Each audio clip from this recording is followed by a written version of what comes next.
Ikaw mo Ken, na. akin mo na yung road mo, Ken. Putik.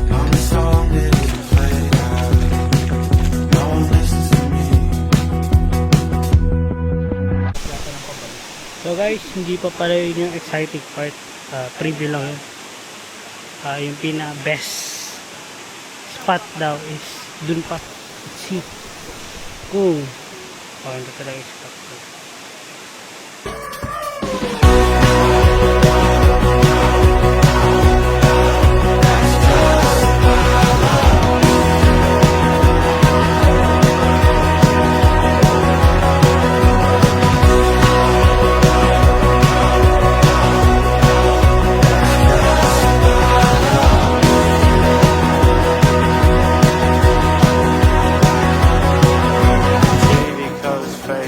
Summer always rains, let me tell it to you straight, that's just